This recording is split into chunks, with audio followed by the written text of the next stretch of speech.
Hey everybody, it's the Board Game Blogger. Today I'm here to review Metro 2033. Now this is a very fun American-style game. It's set in the Metro 2033 world. That's the world of Dmitry Glukovsky.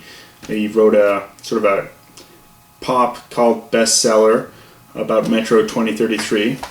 And it's sort of a world set in sort of a post-apocalyptic nuclear future where the biggest bunker, nuclear-proof bunker in the world, is the Moscow subway system. So it's kind of a world set in there, and it's been about 20 years or so since the nuclear apocalypse. And different factions have emerged, centralized governments, have fallen apart, and different factions are setting out. So I think this would probably be really good for an RPG type setting. Based on how the book is. But here it's an American-style, strategy game. You've got everyone will play one of 6 different warring factions and try and fight it out. Now, I think some of these factions are slightly imbalanced. At least if you're playing at 2 or 3 players. There's some factions that in a 2, 3, or 4 player setting are just so much more powerful than the others, and I think to really get good balance to this game you want to play with 5 or 6. That's where the most fun is. That is where someone's clearly getting the lead and you can kind of conspire to knock down the leader, and otherwise some of these other factions are just too powerful. I'll get into that in a bit when we look at the board. For the rule book, it looks nice. Looks like it's kind of like a leather bound journal that someone's written. Good graphic design, and the rules are pretty clear. Now there's no index and there's no table of contents, which is not helpful at all. Rules are pretty simple, however it's just 10-11 pages of rules, so it's not too difficult of a rule book, but to not have a table of contents is just not helpful. There's no player aids in this game, which would have been helpful. There's some sort of basic info printed on the map, but no player aids. It's just, you could make an extra card, 6 extra cards. I know a lot of companies want to get, they have, 55 cards in a deck or so, and so that's why they're printing those number of cards, but they really need to put in player aids. This game could have had a, nice player aid, or if they didn't want to put it in a card format, they could have just made some sheets. And it's just, when you're getting new players into the game, especially in a game where it has relatively simple rules but has multiple options, which this game does have, you want to have clearly delineated. Okay, when you do your army action, these are the different things you can do with your army. When you do your hero action, these are the different things you can do with your hero. And to have that would have been much more helpful. Card quality is pretty good. It's, it's not the thickest, it's a little thin, but I don't really feel the need to sleeve these. It's not like you're playing the cards so much, except for the battle mechanic. The battle mechanic is diceless, and it's done via card system. So, generally people who like the American style, known as Ameritrash genre, they like throwing a lot of dice. And this is diceless. So that may give some people pause. They're like, oh, I love American-style games. I love throwing dice. Well, this is an American-style game with no dice. Combat is, it's a unique mechanism. There's 7 different cards. Some say attack, some say defense, and each player is going to be dealt 3 when they're fighting each other. And it's kind of a bluffing, oh, what am I going to play? And you secretly select a card and reveal it. And then you'll combine that with either your hero's strength or your army's strength.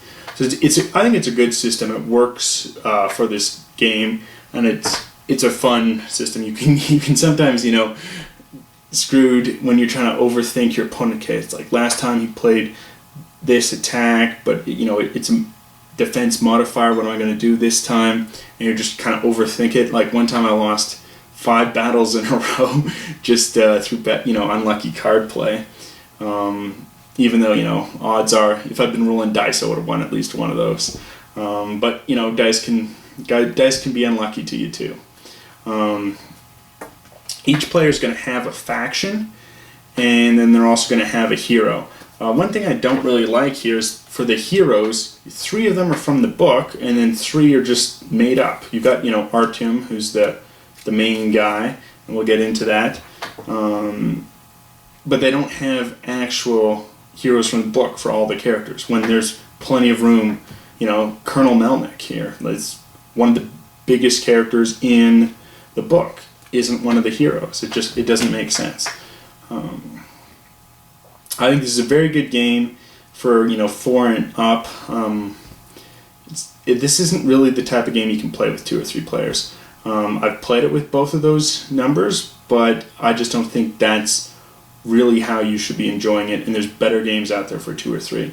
If you want kind of a fun American-style game for 5 or 6, this accommodates it well. But let's take a look at how it actually plays. So here we have the board on setup. Zoom in a little closer, and we see the blue player here. It's the Arabat Confederation. And they have 3 stations. Everyone starts with 3 stations. You have a station that will produce pigs, a station that will produce ammunition, and a station that will produce mushrooms. Those are the 3 sort of economic resources in the game, and everyone will produce that. The 6 different groups in the game are the Fourth Reich, the Bandits, we have the Confederation of 1905, the Arabat Confederation, the Bomansky Alliance, and then the Red Line. Now, I was saying I sort of think the game's slightly unbalanced if you're playing with too few players, and that is with the Fourth Reich or the Arabat Confederation. Now, the way you win here is if you get 10 stations, then you will win the game. Everyone's starting with 3 victory points. They all start with 3 stations. If you can control 10, it's an win. However, there's an alternate win condition. That's if you control the polis here. And it's these 4 stations. Now, if you're controlling any one of those stations, each polis station will produce a resource of any type. So they're quite powerful, and it's, once you gain 1 or 2 of those, you're exponentially going to keep growing because you're so powerful in producing resources. Now, these generally defend with a strength of 7. However, both the Arabat Confederation, which can attack a polis station and only defend with 6, or the Fourth Reich, where the army wins ties, and they're both really close. They both start right next to the polis station. They can punch in there quicker than the other players, and it gives them a leg up. I think they're a little too powerful in a few player games. However, if you're playing 5 or 6 player games, the other players are going to be aware of that, and they're going to react, and they're going to move and try and prevent that from happening. Now, in addition to what you're playing with, you've got your heroes here, and we've got Hunter, one of the guys from the novel, Khan, and Artyom. However, these people are not in the novel. There's no Sasha, there's no Anna, there's no Miller in the book. And I don't know why they're not including other heroes, sort of like Colonel Melnick, the Stalker Ullman. They could have been, I think, included, would have tied in the game a little bit more to the novel. And it seems a shortcoming for them to not do that. So you're going to have your heroes, and heroes can buy equipment cards. You can, get your sniper rifle, which is going to improve your ability. Because normally here we have a speed for the hero, which is 3, which is sort of how far they can move, and then a strength of 3, and then each hero is going to have a unique ability. So Hunter here, if he's wounded, he can move to his home station, and he doesn't have to spend a turn recouping. So if let's say the Arabat Confederation had him, and he can move 3 spaces. Let's say he wants to get here to this station. Well, he's in a transfer station here where he can transfer along the line, so he can move 1 and then 2 there. He can even move 3 and then try and attack the polis station. However, with just 3 strength, he knows he's going to fail. But that's one of the things that can happen there. You have your army chart. Everyone's going to start with 2, and except for the Fourth Reich, which starts a little bit more with more strength. You know, I'm not sure how much this really fits thematically into the game, seeing as like the Trotskyites were able to really raid the Fourth Reich quite easily in the novel, but for gameplay purposes they decided to make the Fourth Reich kind of the strongest military here. If we zoom up here, it's kind of a quick kind of player aid, just about how you can spend resources. So a gun and a bullet would get you either an equipment card or a mission card, which we'll look at. A gun and a pig will increase your army size, and your army's kind of abstracted. There's no token for your army. It's just it can attack from your stations. So it's kind of abstracted in the game. There's just kind of a general strength number. And then we have a pig and a mushroom, and that is what you need to claim a new station when you've attacked it successfully. If we look here at the higher levels of your army strength, you're going to have to pay upkeep in pigs just to maintain them. So they can get too costly to maintain. You can choose to just naturally degrade. We have sort of the turn and how turns work. So we'll move the token here, and it starts here, and everyone's going to start with 2 bullets, 2 pigs, and 2 mushrooms. And then we move, and all the mushroom stations will produce, and all the pig stations will produce at the beginning of the turn. We see here we've got some symbols here for monsters. They will attack, and they'll come out and attack a station, which you can defend either with your hero or with your army. If you're not successful, they'll wipe out your station. Again, you'll need your hero in order to be at a home station to defend. Take a look at some of these minis. Unfortunately, this mini here has already been broken. We can see his gun's kind of chipped off, so that can kind of happen quite easily in the game. And then we have mission cards over here. Your heroes, in order to purchase either guns or mission cards, need to be on this sort of ring line, the Hansa stations, named after the old sort of German medieval trade empire, Hansa. But if you're at a Hansa station, that's when you can then purchase equipment cards or mission cards. So a sample mission card, for instance, here is capture a neutral station with your hero, and then a hero of your choice receives +1 strength. So they're quite powerful mission cards. You want to be doing these. They're really good in the game. So, for instance, with the phases of the game, the first thing that's going to happen is the events. So this very first turn, we've already produced everything, so we don't have another event. If we zoom in here, we also have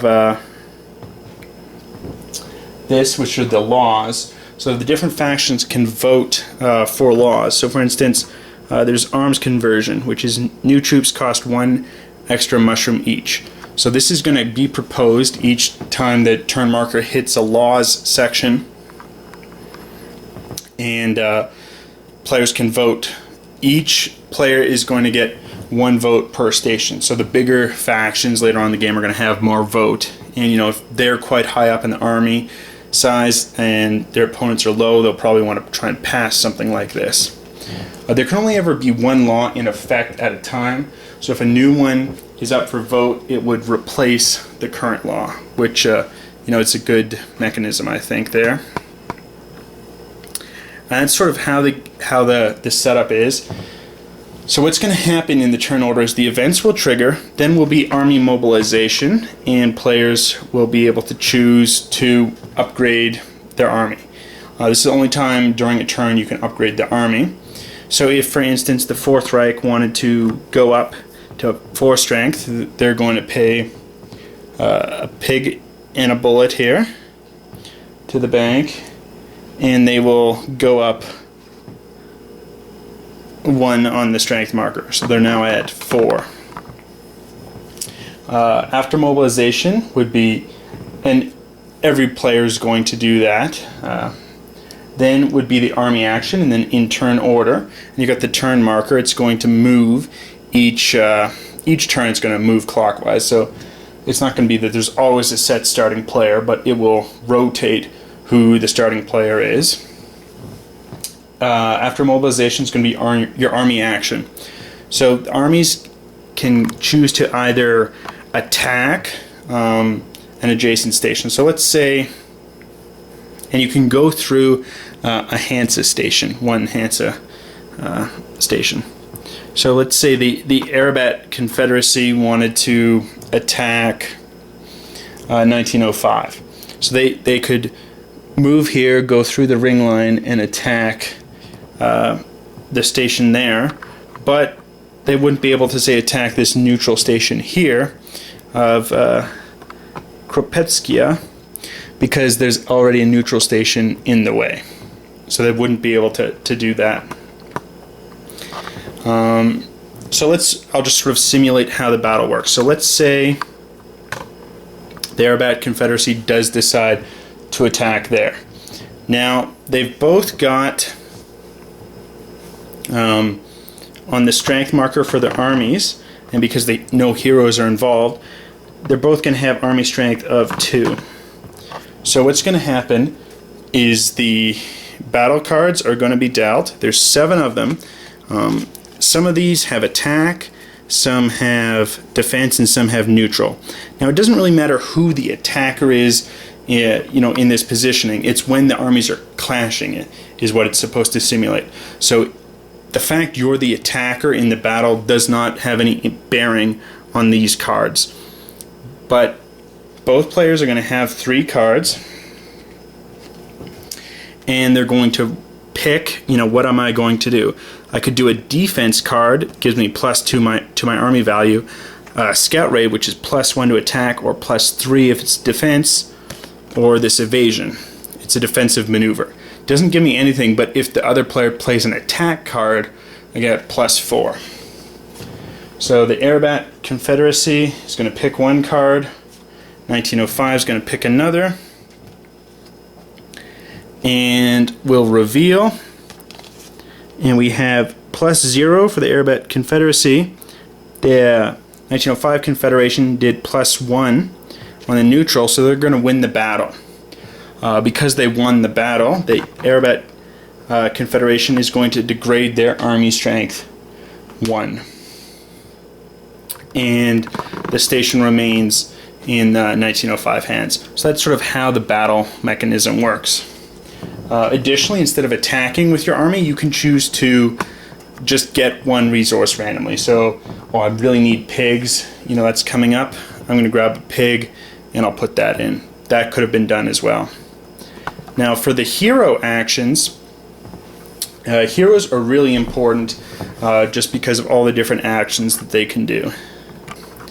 Heroes, again, one of their main things is getting mission cards from the Hansa station, or upgrading their strength. So, for instance, Hunter here is 3 strength, but if he's got a machine gun, he is now 5 strength because it adds +2 to his strength. It does reduce his speed 1, so he can only move 2. Some of the different things are different against different threats. So an assault rifle adds 1 strength or 2 against physical threats. So that's just how useful they can be in getting cards.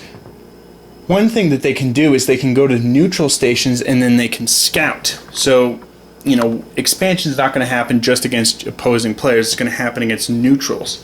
So what they can choose to do is they will scout, and they will initially take a card from this lighter enemies pack, and they'll look at it and they'll scout this. So they'll say, oh, there's radiological waste at that station, which has a strength of 3. So they can then put that down, and the next round, next turn, if they choose to attack a neutral station, that's who they'll be attacking.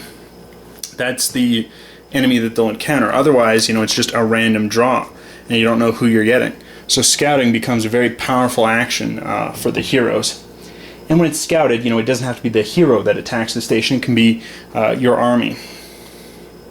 So that's a very powerful action. Heroes can also just do the general actions. If a hero attacks another hero, they can steal their equipment if they win a battle, which can be powerful there. Also, as we saw here, as the turn marker is going around, threats are going to come out and they'll try and attack a station. So you could have, we got mutated pigs here. They could try and overrun a station. They've got a strength of 4. So it's kind of low strength initially, but then soon as one player has control of 6 stations, that is, they've got 6 victory points, then what happens is we chuck out this deck and we move on to more difficult, harder strength monsters, and they have much higher strength. So we have, strength 6 monster, the librarian, for instance. That was in the novel, the monsters that inhabit the library. So you have 6 strength, and it's a physiological threat. There's radioactive threats, and there's biological threats. So there's different threats, and different equipment's going to affect that differently. So that's something to keep ahead of, and another reason for why you're scouting, because maybe you're going to focus on the equipment that you're buying and purchasing to, I'm going to be really strong against radioactive threats, and then you want to scout to make sure you're not attacking some other threat. But when the attack comes from the monsters and they're trying to attack your station, what's happened is everyone's going to designate which station they're choosing to be attacked. So if you pick one, for instance here, you could pick one that has no hero on it, then only your army can defend. If the bandits, however, picked this station, they could choose to have their hero defend. And everyone is going to pick which station gets attacked. They're going to simultaneously flip over the card, and it's going to be the same threat for everyone. This is a visitor, and it's a strength of 3. So if everyone had their army try and defend, here only the Fourth Reich would beat it. They would then get the reward, which is take a resource of your choice.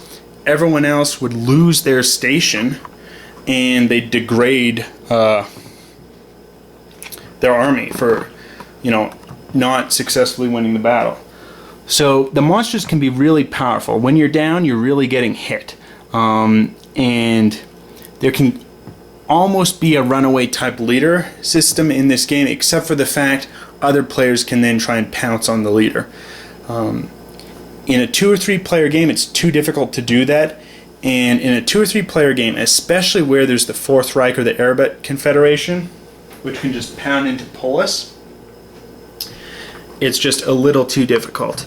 I think, and unfair, unbalanced. This is really good as the 5-6 player game, where players are self-balancing the game against players who are getting a lead or have kind of a natural balance. The way selection, however, of these factions occur, it's people will select in order a faction, and then reverse order will select a hero. So hopefully people are grabbing the better heroes and then leaving the Fourth Reich or the Arab Confederation with a weaker hero to make up for that. One thing I haven't touched on, however, is the lack of being colorblind friendly. The tokens here, it's different symbols, so it's colorblind friendly in that sense. However, the map itself, there's very slight color distinctions here. I'm not sure if it's showing up in the video or not. It's really quite slight. And so in certain games, like let's say we were just playing with a 5-player game and we weren't playing with the Belmontsky Alliance, then we take off this set, and then this whole region, which is a slightly different color, players don't have access to. So there's no access to this region for the game. And it's just very slight color differentials. So here's the Bandito's natural territory, and here's the Bomansky's Alliance natural territory. It's very slight. It's really kind of tough to see. But that would be the biggest complaint, is if you're going to be playing with less than 6 players and someone's colorblind, it's difficult. So that's something you'll want to be aware of if you're deciding to purchase the game. But I think if you like the kind of light American war style, this is it. It is diceless combat, and a lot of people like rolling the dice. But I think this adds a lot of tension. It's really quite quick. It doesn't slow the game down. And you only use this battle mechanism against opposing players. Otherwise, if it's the Polis, there's a default strength of 7. And against the neutral monsters, you draw different cards. Or there's an epidemic, strength 6, and it's biological. So depending on how you're doing it, the battles are quick, and it doesn't take you out of the game too much. I think this is a good, it's a good solid sort of battle mechanic here. But some people, they really like rolling the dice. If you're that kind of person that I love rolling dice, this might not be the game for you. I think it's good. I think it's good with 4 and up. It's not very good with 2 or 3. And it's best, I think, with the 5 or the 6. The game length can vary quite a bit, just because of, a player wins when they get to either 10 stations total, or they control all 4 of the Polis stations. And, that could happen in an hour and a half, or it could happen in 4 hours. So some people, they like to play a game where there's a definitive number of turns, and this is how long a game's going to take. And that's not one of those games. This is a game where the game length can really vary, but it's fun. And if you like that, if you're comfortable with a game length that really varies, and you like the American style genre, this is a game to look at. It's unique within the American style genre, and it's good. I think it's a solid game. The mechanics are good. There's no real complaints about it. Some slight balance issues, and the decisions you do make are limited. This isn't Twilight Struggle. You don't have these overwhelming decisions. Oh, I could do this, or I could do this, and I've got like 20 different decisions to pick from each turn. You are limited in your decision making process, but that's how the American style genre is. I think it's good. It's got the basics, the economic production. You've got your heroes and your army, which both can do different functions, but still are involved in attacking and defending. And there's a lot of room to negotiate in this game. The fact that you've got special missions and you've got laws which can come in effect, it adds flavor. You get immersed within the environment, and it's a fun game. It's pretty faithful to the novel, and I think it's a good game. I would recommend it for if you're like the American style genre, you're okay with diceless combat, and you're okay with the variable turn length. I'd say get this game. You'll like it if you're playing with 5 or 6. If you're only like a 2 or 3 player game, you don't like that turn, just the fact you don't know how many turns are in the game and it could really vary, I'd say stay away from this title. Some people are going to love it, some are going to hate it. I think if you followed my advice and you kind of figure out which group you're in, you're gonna enjoy this game. Till next time.